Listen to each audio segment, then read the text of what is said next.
Hello everyone, मेरा नाम है शहजाद और आप देख रहे हैं टैक्स विद शहजाद। आज हम बात करने वाले इनकम टैक्स एक्ट 2025 में जो टीडीएस के कॉन्सेप्ट आए हैं। सारा कुछ सेम ही है बट थोड़ा सा चेंजिंग कर दिया गया, उसका फॉर्मेट बदल दिया गया है, तो उसको हम देखने वाले हैं। ठीक है, पहले जो क्या होता था, पहले टीडीएस एंड कमीशन में जो था उसका सेक्शन था, सबके सेपरेट थे, सबके सेपरेट सेक्शन थे।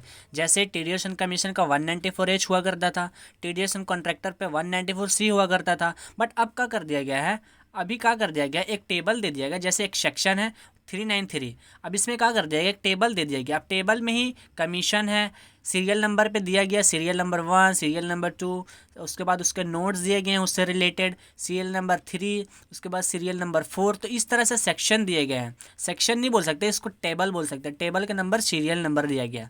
सीरियल नंबर के अंदर उसके आइटम्स है, आइटम्स 1, आइटम्स 2। ठीक है, तो पहले हम बात करेंगे एक एक करके, हम सारा सेक्शन पढ़ेंगे। तो आज हम बताने वाले सिर्फ कमीशन और ब्रोकरेज के बारे में कि टीडीएस और कमीशन और ब्रोकरेज पे कब हम टीडीएस डिडक्ट करते हैं। ठीक है, तो हम आते हैं अपने नोट्स के ऊपर।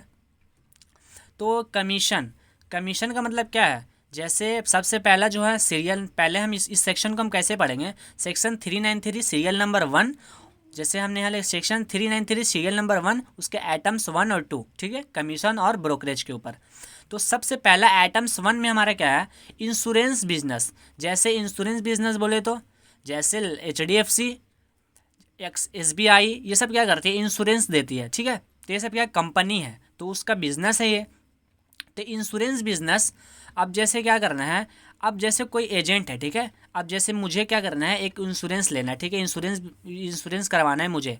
तब मैं क्या करूँगा, एक एजेंट को पकड़ूंगा, एक एजेंट को बोलूँगा भाई मुझे जो है क्या करना है, इंश्योरेंस लेना है। तो एजेंट क्या करेगा, मुझे क्या करेगा, इंश्योरेंस दिलवा देगा। अब इंश्योरेंस दिलवाएगा, उसके लिए मैं कुछ पैसा पे करूँगा, तो वो पैसा क्या करेगा, वो एजेंट जो है इंश्योरेंस बिजनेस को दे देगा। अब इंश्योरेंस बिजनेस जो है क्या करेंगे, मैं जो एजेंट को दिया, तो एजेंट मुझे क्या करा, इंश्योरेंस दिलवाया है। तब इंश्योरेंस बिजनेस कंपनी जो है वो क्या करेंगे, इंश्योरेंस बिजनेस कंपनी कमीशन पे करेगी। क्योंकि क्योंकि कमीशन किस लिए पे करेगी, क्योंकि क्या किया उसने, मुझे इंश्योरेंस दिलवाया है।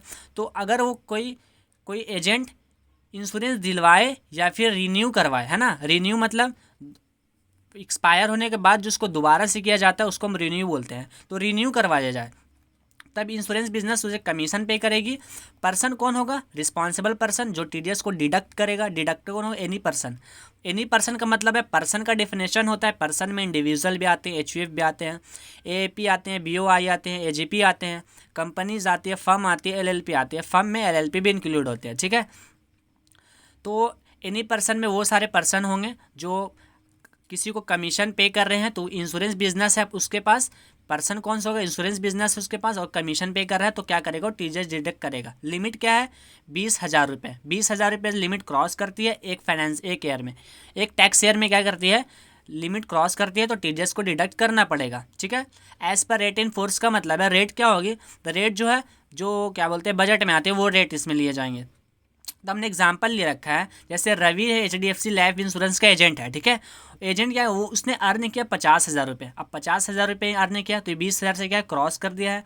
तो यहाँ पे क्या करेगा, टीडीएस 5% काट लेगी। कौन काटेगी, जो रिस्पॉन्सिबल पर्सन है, एनी पर्सन। एनी पर्सन में कोई भी हो सकता है, तो 5% काट लेगी, जिसको हम 2500 रुपये, 50,000 का 2500 रुपये होगा, 5% टीडीएस डिडक्ट करके। अब रवि को कितना देगा, 47,500 रुपये रवि को दे दिया जाएगा। तो इस तरह से हमारा आइटम्स है टीडीएस एंड कमीशन, जो इंश्योरेंस बिजनेस डिडक्ट करती है। ठीक है, दूसरा बात करेंगे, दूसरा जो है हमारा commission other than insurance commission और ब्रोकरेज। अदर देन कमीशन जैसे का मतलब है, जैसे बहुत सारे गेम्स में, इसमें कौन से कमीशन का, इसमें वो कमीशन कवर नहीं होंगे इंश्योरेंस वाले, इसमें दूसरे कमीशन आएंगे। दूसरे कमीशन का मतलब है, जैसे जैसे हम लोग बहुत सारे गेम्स खेलते हैं जो जो लीगल गेम है, तो उस पर क्या करते हैं, बोलते हैं रिफ़र करो, मैं तुम्हें कमीशन पे करूँगा, है ना।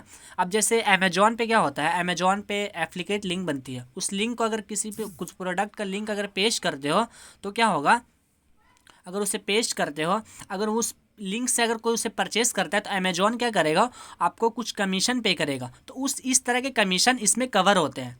ठीक है। तो स्पेसिफाइड, इसमें डिडक्टर कौन होगा, डिडक्ट कौन करेगा, टीडीएस रिस्पॉन्सिबल पर्सन, तो स्पेसिफाइड पर्सन, यहाँ एनी पर्सन है, यहाँ पे स्पेसिफाइड पर्सन है। तो स्पेसिफाइड पर्सन का मतलब क्या होता है, हमने यहाँ पे लिख रखा है डिफिनेशन। स्पेसिफाइड पर्सन में जो होते हैं ना, उस पर थोड़ा सा कंडीशन लगा दिए जाते हैं। पर्सन जो होता है वो एनी पर्सन ही होता है, मतलब वो पर्सन ही नॉर्मल पर्सन ही होता है, बट स्पेसिफाइड पर्सन वो तब बन जाते हैं जब उस पर थोड़ा सा कुछ कंडीशन कॉम्प्लायंस उस पर रिक्वायरमेंट कर दी जाती है। ठीक है, तो स्पेसिफाइड पर्सन होगा और उस पर रेट जो होगा वो 2% होगा। लिमिट क्या होगी, 20,000 रुपये। अगर एक साल में 20,000 से ज़्यादा लिमिट को क्रॉस करता है तो टीडीएस कितना कटने पड़ेगा, 2%। ठीक है, तो अगर लिमिट क्रॉस कर दी है तो उस पर 2% टीडीएस काटना पड़ेगा। टीडीएस कौन काटेगा, स्पेसिफाइड पर्सन। हमने सारा का एनी पर्सन का डिफिनेशन, स्पेसिफाइड पर्सन का कमीशन अदर देन में कौन कवर होंगे, ठीक है, हमने वो सारे को यहाँ पे लिख रखा है। सेलिंग, रिन्यू, कमीशन पॉलिसी जो है वो क्या क्या होते हैं, हमने यहाँ पे ये भी लिख रखा है। ऑल स्पेसिफाइड पर्सन होते हैं, बट सभी स्पेसिफाइड पर्सन नहीं होते। ठीक है, अब जैसे एक केस है, अब जैसे क्या होता है, फर्स्ट वाला का एग्जांपल हमने लिया है, एग्जाम्पल सेकंड दोनों का मिला के बोल सकते हैं हम लोग। वैसे लिमिट है 20,000 रुपये, ठीक है, लिमिट क्रॉस करते हैं 20,000 की तो टीडीएस काटना पड़ेगा। अब जैसे हम फर्स्ट पेमेंट जो है, हमारा पहला पेमेंट जो है हम 10,000 का किए हैं, ठीक है, पहला पेमेंट जो है कमीशन जो हम 10,000 किए हैं, तो इस पर टीडीएस कटेगा नहीं, क्यों नहीं कटेगा, क्योंकि लिमिट को क्रॉस नहीं हुआ है, तो इस पर टीडीएस नहीं कटेगा। जैसे सेकंड पेमेंट हमने क्या किया, 11,000 रुपये पेमेंट किया, तो टोटल कितना हुआ, इससे पहले हमने 10,000 पे किया, फिर अभी 11,000, तो पूरा 21,000 रुपये हुआ। अब तो लिमिट को क्रॉस कर दिया है, 21,000, लिमिट तो 20,000 ही था। तो आप क्या करना है, आपको पूरा इंटायर अमाउंट, पूरा अमाउंट पे क्या करना है, आपको पूरा 21,000 पे टीडीएस कट करना है, कितना, 5%, ठीक है, या फिर 2%, जैसा एप्लीकेबल हो। ठीक है, तो इसी तरह से हम टीडीएस एंड कमीशन को हम इस तरह से हम इसको समझते हैं। तो टीडीएस पे डिडक्ट कब करना है, एक बार रिवीजन कर, टीडीएस कब डिडक्ट करना है, एनी पर्सन डिडक्ट करेगा, रेट स्पेसिफाइड रेट होंगे, ठीक है, रेट है फोर्स में आएंगे 20,000 रुपये पे टीडीएस डिडक्ट होगा। उसके बाद commission other than insurance business, specified person deduct करेगा, 2% होगा, लिमिट है 20,000 रुपये। ठीक है, आई होप आपको सारा कुछ क्लियर हो गया होगा।